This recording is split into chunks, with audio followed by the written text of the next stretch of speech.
Everyone. இன்னைக்கு வீடியோல நம்ம என்ன பார்க்க போறோம் அப்படின்னா, ஹெல்த் இன்சூரன்ஸ் எடுக்காதவங்க எந்த விதத்துல சஃபர் ஆகுறாங்க, ஹெல்த் இன்சூரன்ஸ் எனக்கு கார்பரேட்ல இருக்கு, நான் ஏன் இண்டிவிஜுவலா எடுக்கணும் அப்படின்றவங்க எந்த விதத்துல சஃபர் ஆகுறாங்க. நெக்ஸ்ட் வந்து ஹெல்த் இன்சூரன்ஸ் வந்து நான் இண்டிவிஜுவலா எடுத்திருக்கேன், கார்பரேட்லயும் இருக்கு அப்படின்றவங்களும் எந்த விதத்துல சஃபர் ஆகுறாங்க அப்படின்னா இன்னைக்கு வீடியோல நம்ம டீடைலா பார்க்கலாம். இந்த பர்சன் வந்து ஹெல்த் இன்சூரன்ஸ் எடுக்கல. ஸோ ஒரு பர்சன் வந்து ஒர்க் பண்ணிட்டு இருக்காரு. அவருக்கு வந்து சடனா ஒரு கால் வருது, லைக் அவங்க மதருக்கு வந்து ஒரு ஹார்ட் அட்டாக் அப்படின்னு கால் வருது. ஸோ அப்போ அவர் என்ன பண்றாரு, அவங்க மதரை கூப்பிட்டு ஹாஸ்பிட்டல் போறாங்க. டாக்டர் என்ன சொல்றாருன்னா, இமீடியட்டா ஓப்பன் ஹார்ட் சர்ஜரி பண்ணணும் அப்படின்னு சொல்றாங்க. ஸோ எவ்வளவு காஸ்ட் ஆகும்னு கேட்கும்போது அரௌண்ட் 5 to 10 lakhs கிட்ட ஆகும் அப்படின்றாங்க. ஸோ இவர் ஹெல்த் இன்சூரன்ஸ் எடுக்காதனால அவர்கிட்ட பேக்கப் வேற எந்த ஆப்ஷனுமே இல்லை. அவர் கஷ்டப்பட்டு ஒரு லேண்ட் ஒன்று வாங்கியிருந்தாரு அவரோட நேட்டிவ் பிளேஸ்ல. அப்போ அந்த லேண்டை அவர் செல் பண்ண வேண்டியதா இருந்துச்சு. ஸோ அந்த லேண்டை செல் பண்ணி அவங்களோட மதர் ஆப்ரேஷனை சக்ஸஸ்ஃபுல்லாக கம்ப்ளீட் பண்ணாரு. இந்த இடத்துல அவர் ஆல்ரெடி ஹெல்த் இன்சூரன்ஸ் எடுத்திருந்தாரு அப்படின்னா அவர் கஷ்டப்பட்டு சேர்த்து வச்ச அந்த அசெட் வந்து அவர் எடுத்து போயிருக்காரு. ஸோ இது வந்து டைப் 1. Next type 2. இந்த பர்சன் வந்து அவரோட ஆஃபீஸ்ல கார்பரேட் இன்சூரன்ஸ் இருக்கு, பட் இண்டிவிஜுவலா அவர் இன்சூரன்ஸ் எடுக்கல. ஏன் அப்படின்னா, எனக்கு தான் கார்பரேட்ல இருக்கேன், நான் எதுக்கு வேஸ்டா இண்டிவிஜுவலா எடுக்கணும் அப்படின்ற மைண்ட் செட்ல அவர் வந்து இண்டிவிஜுவலா எடுக்கல. ஸோ இந்த பர்சனுக்கு வந்து ஒர்க் பண்ணிட்டு இருக்காரு. சடனா அவருக்கு வந்து ஜாப் குவிட் பண்ணிட்டு வேற ஜாப்க்கு மாறலாம் அப்படின்னு ஒரு ஐடியா வருது. ஜாபை குவிட் பண்ணிட்டு ஜாப் தேடிட்டு இருக்காரு. அந்த 1 month ஜாபும் கிடைச்சிருச்சு. ஸோ இந்த ஒரு ஜாப் வந்து கிடைச்சும் அவர் வந்து என்ன பண்றாருன்னா, ஒரு 1 month கழிச்சு நான் வந்து ஜாயின் பண்ணிக்கிறேன் அப்படின்றாரு. ஸோ அந்த 1 month வந்து அவர் என்ன பண்ணலான்னு ஒரு ஐடியால இருந்தாருன்னா, ஜாலியா ஒரு ட்ரிப், ஃப்ரெண்ட்ஸ் கூட ட்ரிப் போயிட்டு வரலாம். அந்த 1 month நம்ம கொஞ்சம் இவ்வளோ நாள் ஒர்க் பண்ணிட்டு இருக்கோம், 1 month கேப் எடுக்கலாம் அப்படின்றதுனால ஜாலியா ஒரு ட்ரிப் அரேஞ்ச் பண்ணி போறாங்க. அன்எக்ஸ்பெக்டடா அங்க ஒரு ஆக்சிடென்ட் நடக்குது. ஸோ அந்த ஆக்சிடென்ட்ல வந்து அவருக்கு ஹெட்ல வந்து இன்ஜுரி ஆயிடுது. அதுக்கப்புறம் ஆப்ரேஷன் பண்ணணும் அப்படின்ற ஒரு சுச்சுவேஷன் வரும்போது ஆப்ரேஷன் காஸ்ட் வந்து பார்த்தீங்கன்னா அரௌண்ட் 10 lakhs கிட்ட வருது. அப்போ வந்து அவர் கார்பரேட்ல இருந்ததுனால மேபி அந்த ஆஃபீஸ்ல இருந்து இந்த ஆக்சிடென்ட் நடந்திருந்தா அவருக்கு கார்பரேட் கவர் ஆயிடுச்சு. ஸோ அந்த ஜாபை விட்டு குவிட் பண்ணதுனால அந்த கார்பரேட்ல இருந்த இன்சூரன்ஸ் வந்து கேன்சல் ஆயிடுச்சு. அவரோட பேரண்ட்ஸ் வந்து அவங்க வீட்டை பிளட்ஜ் பண்ணி அந்த ஆப்ரேஷன் வந்து சக்சஸ்ஃபுல்லா நடத்தினாங்க. ஸோ இந்த மாதிரி சுச்சுவேஷன்ல இவர் வந்து ஹெல்த் இன்சூரன்ஸ் இண்டிவிஜுவலா வச்சிருந்தாரு அப்படின்னா அவரோட வீட்டை பிளட்ஜ் பண்ணி கடன் வாங்க வேண்டிய அவசியம் இருந்திருக்காது. ஸோ இது வந்து டைப் 2. டைப் 3, இவருக்கு வந்து கார்பரேட்ல ஹெல்த் இன்சூரன்ஸ் இருக்கு, அது பத்தாதுன்னு இண்டிவிஜுவலாவும் ஹெல்த் இன்சூரன்ஸ் எடுத்திருக்காரு.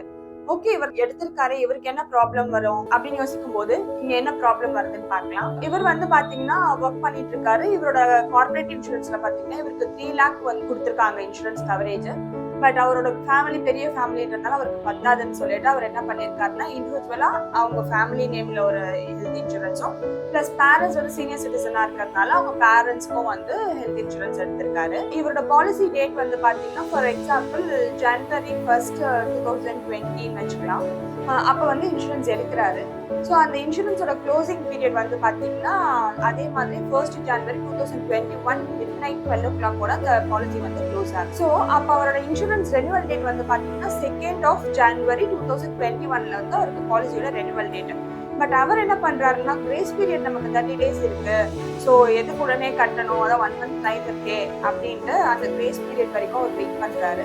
அன்எக்ஸ்பெக்டடா அந்த கிரேஸ் பீரியட்ல அவங்க சன்னுக்கு வந்து ஒரு மேஜர் ஆக்சிடென்ட் நடக்குது. ஸோ அதோட சர்ஜரி காஸ்ட் கண்டிப்பாக சர்ஜரி தான் பண்ணி ஆகணும் அப்படின்னு சொல்லிட்டாங்க. அதே சர்ஜரி காஸ்ட் வந்து பார்த்தீங்கன்னா same as well as 10 lakhs வருது. அப்போ வந்து அவரால் வந்து ஹெல்த் இன்சூரன்ஸ் அவர் கார்பரேட்ல இருந்த 3 lakhs வந்து கிளைம் பண்ணிட்டாரு. பேலன்ஸ் 7 lakhs லோன் வாங்கி அந்த வந்து பேமெண்ட்டை வந்து கம்ப்ளீட் பண்ணாரு. பட் ஆனால் இண்டிவிஜுவலா இருக்கே அப்படின்னு சொல்லிட்டு அதை கிளைம் பண்ண போகும்போது அவரால் கிளைம் பண்ண முடியல. என்ன ரீசன் அப்படின்னு பார்த்தீங்கன்னா, கிரேஸ் பீரியட்ல இருக்கும்போது எந்த ஒரு கிளைமே அக்செப்ட் பண்ண மாட்டாங்க. ஸோ அதனால தான் எப்பவுமே ஹெல்த் இன்சூரன்ஸ் எடுத்தோம் அப்படின்னா அந்த பீரியட்குள்ள பே பண்ணிடணும். கிரேஸ் பீரியட்காக நம்ம வெயிட் பண்ணக்கூடாது. அந்த கிரேஸ் பீரியட்ல நமக்கு கிளைம் கிடைக்காது. இதுல அவர் பண்ண பெரிய தப்பு என்னன்னா, கிரேஸ் பீரியட்காக வெயிட் பண்ணது தான். ஸோ இதனால அவருக்கு கிளைம் கிடைக்காம போச்சு. இவர் வந்து ஹெல்த் இன்சூரன்ஸ் எடுத்திருந்தோம், அந்த கிரேஸ் பீரியட்காக வெயிட் பண்ணதுனால இவரால் வந்து ஃபுல்லா ஹெல்த் இன்சூரன்ஸ் வந்து கிளைம் பண்ண முடியாம போயிடுச்சு. ஸோ இந்த மாதிரி ரீசன்ஸை அவாய்ட் பண்றதுக்காக தான் ஹெல்த் இன்சூரன்ஸ் வந்து நம்ம கரெக்டாக பே பண்ணணும் அப்படின்னு எல்லாத்தையும் சஜஸ்ட் பண்ணிட்டு இருக்கோம். ஒரு ஹெல்த் இன்சூரன்ஸ் எடுக்கிறீங்க, அந்த கிரேஸ் பீரியட் முடிஞ்சிருச்சு அப்படின்னா உங்களுக்கு அந்த பாலிசி கண்டினியூ ஆகாது, கண்டிப்பாக டெர்மினேட் ஆயிடும். திரும்ப நீங்க வந்து ஃப்ரெஷ்ஷாக தான் பாலிசி எடுக்கிற மாதிரி இருக்கும். அப்போ நீங்க ஃப்ரெஷ்ஷாக எடுக்கும்போது உங்களுடைய ஏஜும் அதிகமாக இருக்கும், ப்ளஸ் வந்து உங்களோட ப்ரீமியமும் அதிகமாக வரதுக்கு நிறைய சான்சஸ் இருக்கு. ப்ளஸ் அது இல்லாமல் மெடிக்கல் அந்த மாதிரி நிறைய ப்ராப்ளம் வரும். அப்போ ஏதாவது இஷ்யூஸ் இருந்துச்சுன்னா அப்போ ப்ரீ எக்ஸிஸ்டிங் டிசீஸ் கவர் ஆகிறதுக்கு 3 years வரைக்கும் நீங்க வெயிட் பண்ற மாதிரி இருக்கும். ஸோ இந்த மாதிரி இஷ்யூஸ் அவாய்ட் பண்றதுக்காக சீக்கிரமா ஹெல்த் இன்சூரன்ஸ் எடுத்துக்கோங்க அப்படின்னு சஜஸ்ட் பண்றேன். இந்த 3 கேசஸ்ல இருந்து நான் உங்களுக்கு சொல்ல வர்றது என்ன அப்படின்னா, ஹெல்த் இன்சூரன்ஸ் கண்டிப்பா எல்லாருக்குமே மேஜரா நீடட். ஸோ நம்ம சேவ் பண்றதுக்கு முன்னாடி ஃபர்ஸ்ட் நம்ம ஹெல்த் இன்சூரன்ஸ் எடுத்திருக்கோமா அப்படின்றத செக் பண்ணுங்க. ஹெல்த் இன்சூரன்ஸ் எடுத்திருக்கீங்க அப்படின்னா அதை கரெக்டான டைம்ல பே பண்ணுங்க. கிரேஸ் பீரியட்காக வெயிட் பண்ணாதீங்க. கார்பரேட்ல இருந்தாலும் இண்டிவிஜுவல் நேம்ல ஹெல்த் இன்சூரன்ஸ் எடுத்துக்கிறது ரொம்ப ரொம்ப ரொம்ப சேஃப்டி.